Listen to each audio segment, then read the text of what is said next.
எல்லாருக்கும் வணக்கம். இந்த வீடியோவில் வந்து நான் 18 சித்தர்களில் ஒருத்தரான பாம்பாட்டி சித்தர் அவரை பற்றி சொல்லலான்னு இருக்கேன். ஏற்கனவே சித்தர்களை பற்றி சில வீடியோஸ் போஸ்ட் பண்ணியிருக்கேன். அதை பார்த்தவங்க இன்னும் பல சித்தர்களை பற்றி பேசுங்க அப்படின்னு ரெக்வஸ்ட் பண்ணதுனால இந்த வீடியோவை போஸ்ட் பண்ணேன். அதுக்கு முன்னாடி இந்த வீடியோ வந்து இந்து மதத்தோடையும் இந்து மத தெய்வங்களோடையும் தொடர்புடைய வீடியோ. அதனால் இதை பற்றியெல்லாம் தெரிஞ்சுக்கணும்னு அவசியம் இல்லைன்னா இதுக்கு மேலே இந்த வீடியோவை பார்க்க வேண்டாம். பாம்பாட்டி சித்தர் இவர் வந்து மருதமலையில் இருந்தவர். போகர் 2000 அப்படின்ற புத்தகத்தில் போகர் பாம்பாட்டி சித்தருடைய வரலாறை சொல்கிறார். இவங்க அப்பா அம்மா வந்து அந்த பாம்பாட்டி தொழில் செய்து கொண்டிருந்தவங்க. அதனால் இவரும் இளைஞனான பிறகு ஒரு கையில் தடி ஒரு கையில் மகுடி வச்சுக்கிட்டு பாம்புகளை தேடி அலையிறவர்.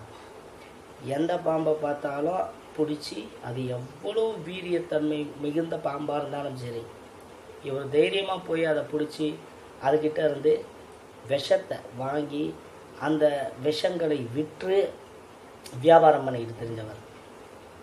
அப்படி இருக்கும்போது ரொம்ப நாளாக பாம்புகளை இப்படி விஷத்துக்காக விற்க ஒரு பர்டிகுலர் டைமில் என்ன ஆச்சுன்னா இவருக்கே தோணுது, இதை வச்சு நம்ம வந்து யாரையாவது காப்பாற்ற முடியுதா, பாம்பு கடிச்சிருச்சு, விஷமுறிவு மருந்து ஏதாவது செய்ய முடியுதான்னு ஆராய்ச்சி கூடம் அமைச்சு அதையும் செஞ்சவர் பாம்பாட்டி சித்தர்.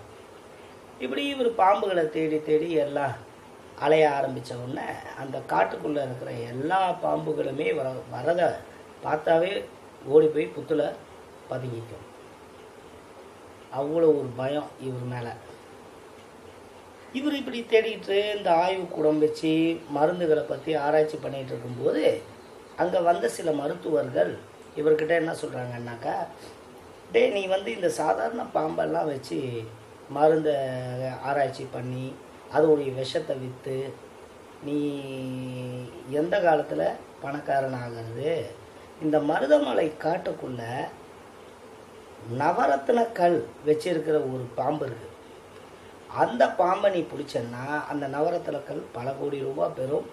அதை நீ விற்றன்னா உடனே நீ பெரிய பணக்காரனாக இல்லாமே அப்படின்னு சொல்ல ஆரம்பித்தாங்க.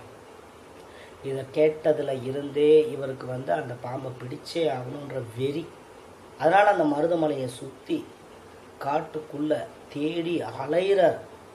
ரொம்ப நாள் அலைகிறார். எல்லா புத்துகளையும் போய் இடித்து பார்க்குறார்.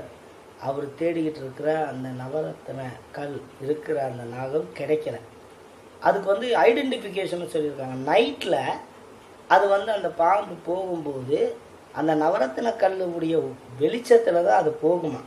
அதனால் நைட்டு ஃபுல்லாக இவர் தேடிக்கிட்டே இருக்கார். பல நாள் கிடைக்கவே இல்லை. அப்படி இருக்கும்போது ஒரு நாள் இவர் தேடிக்கிட்டு இருக்கிற டைமில் ஒரு சிரிப்பு சத்தம் கேட்குது. நக்கலாக சிரிக்கிற அந்த சவுண்டு. யாரா சிரிக்கிறது நம்மளை பார்த்து நக்கலா அப்படின்ட்டு திரும்பி பார்க்குறாரு. அங்கே ஒரு ஒளி பிரகாசமாக ஒருத்தர் நிற்கிறார். அவர் யாருன்னா அவர் போகருடைய சீடரான சட்டைமுனி. அவர் சிரிக்கிறார். உடனே இவருக்கு கோபம் வருது. ஏன் என்னை பார்த்து சிரிக்கிறீங்க அப்படின்றார். உடனே அவர் சொல்கிறார், பின்ன என்னப்பா ரொம்ப நாளாக என்னவோ தேடிக்கிட்டு இருக்க, அது என்னது அப்படின்னாக்கா, அப்போ இவர் சொல்கிறார், இந்த மாதிரி நவரத்ன கல் பொருந்திய ஒரு நாகம் இங்கே இருக்குது, அதை தான் நான் தேடிக்கிட்டு இருக்கேன் அப்படின்றார். உடனே இவர் சொல்கிறாரு, நவரத்ன கல் பொருந்தின நாகமா, அது எவ்வளோ ரூபா பெறும்? கோடி ரூபா, 2 கோடி. ஆனால் அதை விட விலை உயர்ந்த ஒரு நாகம் உன்னுடைய உடம்புக்குள்ளே இருக்கு. அதை போய் தேடுவியா? அதை விட்டுட்டு இதை போய் தேடிட்டு இருக்கேன்னு நினச்சேன், அதை தான் சிரித்தேன் அப்படின்றார். இவருக்கு ஏன்னா இவருக்கு மோட்டிவ் எல்லாமே பணம். பாம்பாட்டி சித்தருக்கு அப்படியா, என் உடம்புக்குள்ள விலை மதிப்பு அற்ற ஒரு நாகம் இருக்கான், அது என்னது, தயவு செஞ்சு எனக்கு சொல்லுங்கன்றார். சட்டைமுனி என்ன சொல்கிறாருன்னாக்கா, உனக்கு பக்குவ நிலை வரும்போது நான் அதை சொல்கிறேன், இமீடியட்டாகவே பாம்பாட்டி சித்தர் என்ன சொல்கிறாரு, எனக்கு பக்குவ நிலை என்னன்னு தெரியாது, ஆனால் எனக்கு அந்த நவரத்ன கல் பொருந்தின நாகம் வேண்டாம். நீங்கள் சொன்ன என் உடம்புக்குள்ளே இருக்கிற நாகத்தை பற்றி எனக்கு கொஞ்சம் விஷயங்களை சொல்லித்தாங்கன்னு தயவு செஞ்சு கெஞ்சுறாரு, காலில் விழுந்து கும்பிட்றாரு. அப்புறம் சட்டை முனியை இவர் குருநாதராக ஏற்றுக்கிட்டு அப்போது உபதேசம் பண்ணுறார் குரு. அதாவது உன்னுடைய உடம்புக்குள்ள உன்னுடைய முதுகுத்தண்டுக்கு கீழே ஒரு பாம்பு படுத்துருக்கு. அது இப்படி சுருங்கிய நிலையில் இருக்குது. அது ஒளிஞ்சுக்கிட்டு இருக்கு. எங்கே ஒளிவோம்? இருட்டில் தான் ஒளிவோம். இப்போ இது ஒளிஞ்சிக்கிட்டு இருக்கிறதுனால என்ன ஆச்சு? உன்னுடைய அறிவு இருட்டாயிடுச்சு. நீ என்ன பண்ணணும்? தியானத்தின் மூலமாக கடவுள் சிந்தனையோட மனசை ஒருநிலைப்படுத்தி உக்காந்து தவம் செஞ்சால் அந்த சுருங்கின நாகம் விரியும். அது முதுகுத்தண்டு வழியாக கொஞ்சம் கொஞ்சமாக மேலே போக உனக்கு விலை மதிப்பற்ற விஷயங்கள் எல்லாம் தெரிய வரும் அப்படின்னு சொல்லி உபதேசம் பண்ணுறார். இதை கேட்ட அப்புறமா மருதமலையில் ஒரு மரத்துக்கு அடியில் பாம்பாட்டி சித்தர் உட்காந்து தவம் பண்ணுறார். பல ஆண்டுகளாக தவம் பண்ண அப்புறமா அவருக்கு அந்த குண்டலினி அப்படின்ற சக்தி மேல் எழும்புது முதுகுத்தண்டு வழியாக. அப்புறம் உலகமே பிரகாசமாக தெரியுது. எந்த பொருளை பார்த்தாலும் அதனுடைய நுட்பமான விஷயங்கள் எல்லாம் இவர் அறிவுக்கு தானாகவே தெரியுது. அப்புறம் ரசவாத வித்தை அப்படின்னா ஒரு கெமிக்கல் ரியாக்ஷன் மூலமாக ஒன்றை இன்னொன்னா மாற்றுறது, இரும்பை தங்கமாக மாற்றுறது அப்படின்ற மாதிரி விஷயங்கள் எல்லாம் தெரிய வருது. நிறைய விஷயங்கள் தானாகவே தெரிஞ்சுக்கிட்டார். அப்போது மனசு பக்குவ நிலை அடைஞ்சு நமக்கு இவ்வளோ விஷயம் தெரியுது, இதன் மூலமாக நம்ம பொதுமக்களுக்கு ஏதாவது நல்லது செய்யணும்னு நினச்சி வறுமையில் வாழ்ந்தவங்களுக்கெல்லாம் இந்த ரசவாத வித்தை மூலமாக நிறைய பொருட்களை மாற்றி தங்கமாக மாற்றி கொடுத்து அவங்க வறுமையை போக்குனார். நோய் நொடியோடு வரவங்களுக்கு சில மூலிகைகள் சொல்லி நோயை குணப்படுத்தினார். இப்படி நிறைய விஷயங்கள் செய்தவர். கூடு விட்டு கூடு பாயிற வித்தைகளையும் செய்து காட்டியிருக்கிறார்.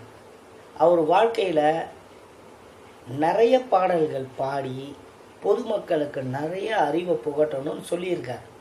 ஆனால் யாருமே அதை சீரியஸாக எடுத்துக்கல. சரி, மக்கள் எதுவும் சீரியஸாக எடுத்துக்க மாட்டேங்கிறாங்கன்னு சொல்லி இவர் பாட்டில் மருதமலையில் ஒரு குகையில் தவம் பண்ணி அங்கேயே தன்னுடைய ஜீவனை முடித்தார். மருதமலை முருகன் கோயிலில் ஒரு குகை இருக்குது. அந்த குகையில் அது பாம்பாட்டி சித்தர் குகை அப்படின்னு சொல்லுவாங்க. அந்த குகையில் தான் பாம்பாட்டி சித்தர் தவம் செய்தார். அங்கே முருகக்கடவுள் நாகத்தின் வடிவத்தில் காட்சியளித்தார். யாருக்கு? பாம்பாட்டி சித்தருக்கு. பாம்பாட்டி சித்தர் அந்த முருகன் கோயிலுக்கு முருகனை சிலையாக செஞ்சார். என்ன அந்த சிலை எப்படின்னா, பழனியில் இருக்கிற மாதிரி கையில் ஒரு கையில் தண்டம் அப்படின்ற தடி, இன்னொரு கை இடுப்பில் வச்சுருப்பார். ஆனால் அங்கே முருகருக்கு குடுமி வச்சுருப்பார்.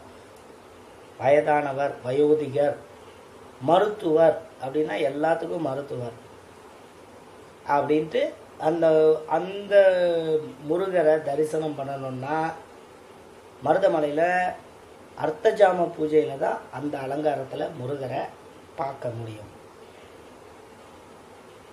ஆதி முருகன் அப்படின்னு இதே கோயிலில் இருக்குது. அது அந்த முருகக் கடவுளுடைய சிலை சுயம்புவான சிலை. நார்மலாக சிவபெருமான், சிவலிங்கம் இதுதான் சுயம்புவாக இருக்கும். சுயம்புன்னா என்னென்னா உளிப்படாமல் யாரோ அடிக்காமல் தானாக ஃபார்ம் ஆன ஷேப்பு. சிவன் உடைய இதுதான் சுயம்புவாக இருக்கும், லிங்கம் தான். ஆனால் மருதமலையில் இருக்கிற முருகரும் சரி, வள்ளியும் சரி, தெய்வ யானையும் சரி சுயம்புவாக ஆனவங்க. இந்த கோயிலுக்கு வந்துட்டு போகிறவங்களுக்கு வியாதிகள் எல்லாம் குணமாகுது. ஏன்னா அந்த ஊர் பேரே உங்களுக்கே தெரியும், மருதமலைன்னா மருந்து மலை.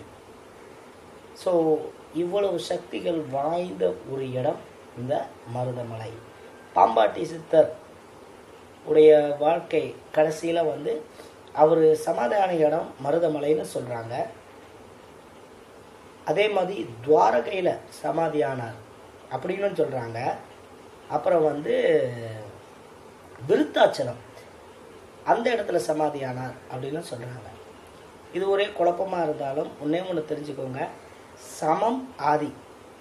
ஆதி பகவன் இறைவனோட சமநிலையை அடைவது கான்சியஸ் எந்தெந்த இடத்துல ஆகுதோ அந்த இடத்துலலாம் அவங்க சமாதி ஆனாங்கன்னு அர்த்தம். அதனால தான் சித்தர்கள் ஒரு இடத்துக்கு மேலே சமாதி ஆவாங்க. புரியுதுங்களா? இதுதான் இந்த வீடியோவில் சொல்ல வந்தேன். அடுத்த வீடியோவில், அடுத்த சித்தர்கள் வீடியோவில் சட்டமுனியை பற்றி சொல்கிறேன். நன்றி, வணக்கம். Please do take care.